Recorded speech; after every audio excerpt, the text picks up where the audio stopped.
Do you have any NBA second half predictions that you would like to put out there in honor of like being Rostradamus? I know we Wemby had dropping out of the race, what race? MVP race. He may see a Uh, couple of sparks of him being amazing. You're probably not going to see him be a crazy superstar until the playoffs. I feel like, and uh, that's strategically done at this point. Knowing how good they are, I feel like guys, we're literally not going to expose all his moves or what he actually really can do to a high caliber if we don't fucking need to, because he's that much of a nuclear bomb. Like really, because you see it. The fact that this guy put up 25 points in one quarter. Granted, don't give a fuck who he did against. 25 points in one quarter is still crazy. Yeah, I'm just like, yeah. And the fact that you're getting to points where you're only scoring 15 points a game, it's like, yeah, they're literally hindering you. Like, you may miss some shots, but you're not taking the shots that you know what you need to make the buckets. You're taking challenging shots. You're taking shots, or you're doing things that are like, all right, if I want to get a bucket, I can get a bucket. But yeah. So I feel like Wemby's going to turn up in the playoffs. That's one of my predictions. Um, you got to give us something. Anybody can say that. We got to get uh, like what well, it's, we need some left field I like. mean, it's going to be crazy. I think it's going to be I think they're going to take the Thunder to Game 7. But do you think they're gonna win? Yes or no? Yes, You crazy. yes. They're not going to be fully healthy. They are not going to beat the Thunder. I don't think they've been healthy enough all year for them to be able to do it. I personally think Shea is playing possum. I'm not worried about Shea, and that's the thing. Like every Yeah, team has to accept yeah, Shea's literally fucking Shea, guys. Like yeah, honestly, where we he's talked at, about that earlier today. It's about Jalen Williams and like where he's going to be at. Yeah, and yeah, really everybody else, because that's the one that team actually beats you. Shea just gets 30. Does that make sense? That's the reality. yeah. Shea gets 30. That team beats you. I think all the other guys, they need Jalen Williams to come back so everybody can fall in their rightful place and position. If he's not back, you're like caught in limbo every other game trying to figure out, well, what's my role this tonight? What's my role this game? What's my role that game? You know what I'm saying? And that's Uh, mm-hmm. I and haven't said so that all year. yeah, so but that's why I put a high emphasis on if fully healthy, OKC will defeat the Spurs in a best of seven. If fully healthy. What's the definition of fully healthy? Are we talking about fully healthy, all players are in attendance, or fully healthy as in all players have been playing with each other for a couple of weeks? Big difference. For me, fully healthy is just like all of your marquee rotation guys. I know OKC they use a lot of guys, but that's partially because they be blowing motherfuckers out. But like your core starting five, if all of them could show up, be healthy, playing 35 plus minutes a game, they will defeat the Spurs on a best of seven. If Jalen Williams at any points go out, because I think Jalen Williams last season, he made teams have to play honest. It's just like, yo, if we overload on Shea, this nigga over here getting 40. Like, like we gonna have to like stay home and like man up or play zone.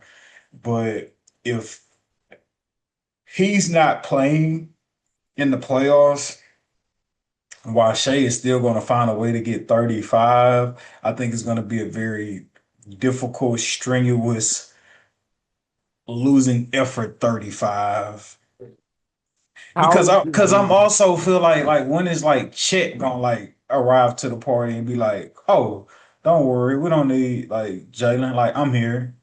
he doesn't have that opportunity to, that's what I'm saying. With the fact that how many games has Jalen Williams played all year? Not a lot. That's what I'm saying. In order to be that Thunder team, you still need that chemistry that all right, you're over here. You're going to make that shot. When you don't play so many games, yes, we know you can, but come on, like ain't nothing like being in the games throughout the season, knowing, yep, he been killing all season right there. He's gonna make that. You don't have that confidence in your teammates. You want it to happen, but come on. You've seen it all year. You have not seen it all year. You don't know what these are. You actually don't know what Jalen Williams is actually going to bring to the table as far as skill set because you don't know. Players switch up their skill sets every single year, slightly, but slightly, some more dramatic, but they change it up. You keep doing the same thing every year, you're gonna not succeed. You got to switch up something. Jalen Williams, I'm sorry, I don't know. Like, are you gonna still average 20 points? Is that gonna actually still be able to get it done? Like, technically, where you're supposed to be at, you're supposed to kind of elevate. And then, with that being said, you're not making it to where that bridge from Shea to the third option is smooth to where Chet isn't comfortable. Chet's doing what he can, but he's not comfortable. He's not out there shooting shots at a certain point. He's shooting because he has to. And I feel like that's where he doesn't feel comfortable. When Chet is out there shooting it because y'all ain't expecting it and this and that, I think he's comfortable. Even if he misses it, he's fine with it. But the fact of, oh snap, pressure him up, that's their second option. I don't think he likes that. And I think that Hmm. kind of makes him not as valuable or as strong as he needs to be because you don't have Jalen Williams breaking it up. Like that system over there, when they're all healthy, is the most dangerous thing in the league right now. But the moment they get hurt, it's like, yeah, they're good, but they can be figured out. Like they really, really can be figured out. Now, will that team? It's all on that team on execution. Like, bro, they don't have their regular system out there. Go execute. Shay's gonna get 30. I know how you feel about that with the Rick Carlisle situation, but it's like, bro, that's what he's going to do. Like, that's his own personal goal. So who are you to like intervene with his personal goal rather than the team overall goal? Do you know what I'm saying? Like, I'm not just to kill myself trying to stop Shay from getting 30. Go ahead. do your thing, bro. Go to your 30, get your fucking 30. I got a championship to win. That's why they were Yeah. able to take them to the ends of the road. And obviously the Halliburton bullshit, whatever. But that's how that works. It's like you got to accept that Shay's gonna do 30 and just worry about everybody else because it's misleading. Shay has won them a few games, yes, but has he won them all the games? Hmm. Yes, he had 30. He had 35, 40, all that. But did he hit like all those threes at the end of the game? Did he really put them to sleep? No, absolutely not. It's been Wallace. It's been Williams. It's been everybody.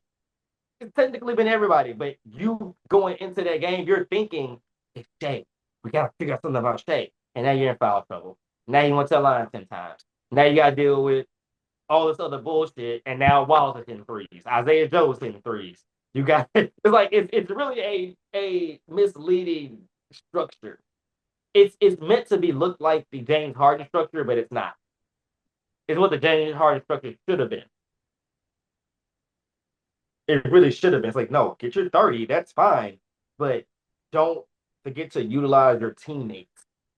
But my point is, like, I don't think they're gonna get past the Spurs because I look at it as the way the Spurs are built.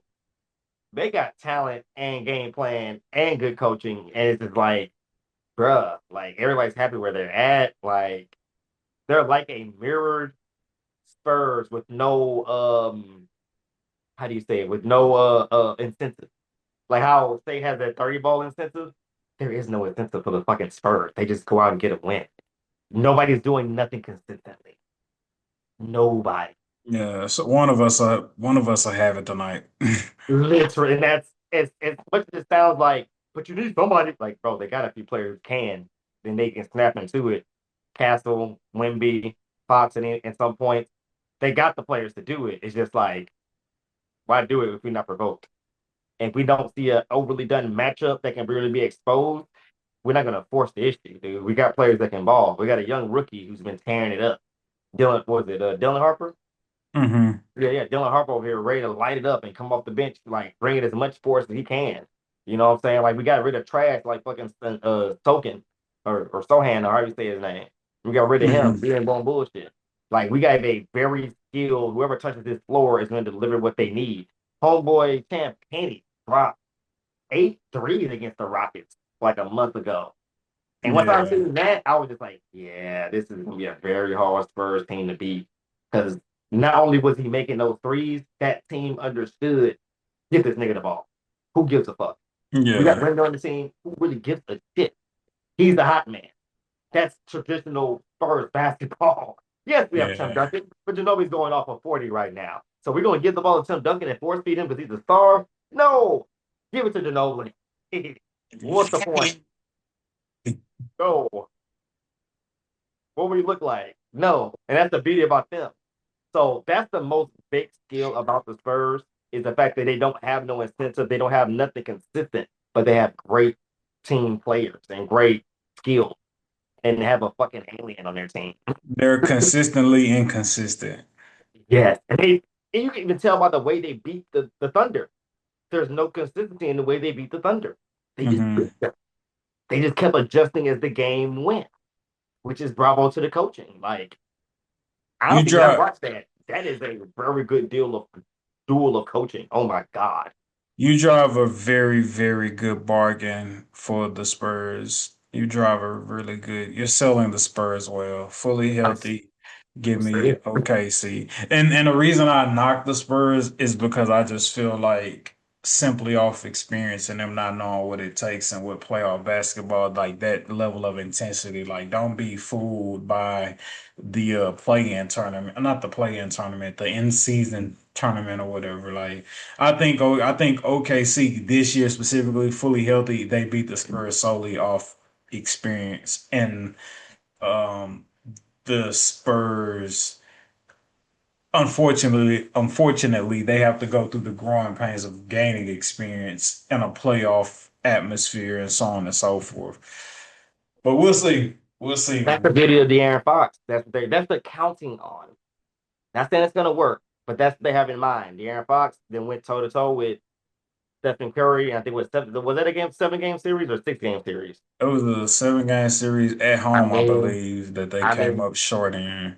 you came on short against a franchise that's come on now, come on now, But you could argue, right? That was the Kings as a whole first time being there. and he gained it. I mean, experience is experience, man. Like one, two, But three. I mean, but you can but do the gear but things, the amount, but I yes, mean, shit, you got an yes. understanding of it. I feel like the inexperience outweighs the Aaron Fox experience. Absolutely, but that's that bar. That's why they got him there for it. They're gonna count on it for him to be a leader. They're gonna count him to be the vocal leader in the playoff. Point blank. Period. That's how that's gonna work. Like you going against Steph Curry to the end of the road. That's that's a magnifier of your experience, in my opinion. I'm sorry, it's a magnifier. It's like you go against certain you go to the edges of the earth with certain players. It evolves you. Prime example: the Thunder. The Thunder when they actually first began, when they had Kevin Durant and they had Russell Westbrook, they played to the ends of they played their best basketball and challenged the championship reigning Lakers. In the first round, they were at 8th seed. What did they do the next year? They went to the fucking championship. So sometimes it ain't about how many times you went, it's about the caliber of the opponent you went up against. So I'm like, yeah, one time you probably went, and by the end of the day, you went to a game 7 against Steph Curry. And I think that year they actually won the championship. So did they? Ooh, The Warriors that year. I think they did win the championship that year, didn't they? that year they beat, no, they lost. They come off of winning the championship. Yeah. So even then, they still had a little bit of like, hey, we them guys, whatever it may be. So that's how I look at it. I'm like, bro, they took a championship familiar team to a game 7. I mean, does that make you the best in the world? No, but I do think it gives a little bit of experience on him. But we'll see. And also too, I'm curious to know how far that coach has been with the Spurs. Like, did he at some point integrate with Pop at some point, or did he Who? just like exchange from Pop? Like, did he was he under the Pop umbrella at some point? 'Cause I feel like Who? you're under the Pop umbrella. I think you got a little bit of a cheat code. Who? The coach for Spurs. Was he under that Yeah, umbrella? Like, was he? yeah. He didn't. I'm sorry. Like you, I don't think Pop's over there keeping all the good shit to himself when he played all Yeah, these. no, it ain't like he was like an outside hire. He was like hired from within. I think it's bigger than rap. I think we're gonna see a first team in the playoffs that, yeah, like I said, their main star, bro, has been not putting over 20 points the last 3 games, and I just find that like ridiculous. Like you're Wimby, like Wimby, you technically breathe 20 points, and they're blowing teams out. They just blew out the Philly by 40 tonight. Wimby had 10 points. That's crazy. Now, granted, a lot of stars were out. I'm not gonna sit here and act like, oh, he went up against a full healthy or half healthy. Yeah, because Ubre wasn't it there. was really just VJ and Maxi. True, but goddamn, 40. I'm thinking, oh, they're gonna blow him out, maybe 20. I mean, come on, dude. And the fact that Wimby only had 10, the guy who's supposed to like be the guy to stomp y'all into a mud hole, only had 10. Yeah, I'm just Bro, saying, like Wemby had that, 10, bro, Wemby had 10 points, 8 rebounds, 4 assists, bro. 6 blocks, 3 steals. This guy had 6 blocks. He had 9 stocks, bro. That's insane. That is Ima- insane. imagine taking Wemby's under on fantasy and you looking like, oh, he only got 10 points. Oh, I know he went under. And like he makes up that with like blocks and steals. Like, yeah, man. If you add that to the point stock, they're like the points and that alone, that's 37 points. Yeah, That's 37 nah. points off the rip just from them alone, not counting rebounds, not counting assists. Bro, he only attempted 5 shots tonight. He went to the line five. He went to Bro, the line. He shot 5 free throws tonight. But I mean, I hear what you're saying, but I'm not putting a lot of. I would have to go back and check against like playoff caliber contending championship teams, your Detroit Pistons, your Denver Nuggets, your Houston Rockets, and you know teams like that. I can't put too much stock into this with the Philadelphia 76ers. But I understand 1,010% like where you go coming from, and like they literally as a team shot 55% from the field. that's That's my an thing. It's like they're figuring out how that's to an not use anomaly. Wemby and still be dangerous. That's something that the Thunder have developed, but they have injury issues right now, so they're not as strong. The Spurs are healthy. They got to They stay as much not healthy. they not fit to shoot 55% from the field every game. But I understand in terms of what you're preaching in just terms of like the team oriented the style of play that they have where Wemby's our best player, but in no way, shape, or fashion does our offense revolve around him having to get X amount of shots per game. And Like, knowing that he can. yeah, yeah, I'm with you. I'm with you. Like, Uh, can drop 25. Fuck that. You can drop 20, but you drop 10. And we blew them out. The water. I Like, mean game over. yeah, that'll happen when the team shoots literally 55% from the field. Like, what are That's we like talking? Kobe Bryant being on the court the whole entire time and only making 15 points, but y'all lose by 40. It's like, so Kobe didn't kill y'all. Who did? How did y'all lose by this? Like, how did y'all lose? Granted, Kobe gets three. Let's give Kobe 3 steals and 3 blocks, which is possible for Kobe to actually do. Sorry, still. Like, I'm sorry. How the fuck did y'all get blown out by 40 and he only scored this amount of points? Him, the guy who everybody fears. And granted, I'm not taking nothing away from everybody else. They have their own respect, don't get me wrong. But god damn, this guy is he's the guy you're terrified of. Respectfully. People are terrified of as other athletes. And he only dropped 10. Yeah. Yeah. But yeah.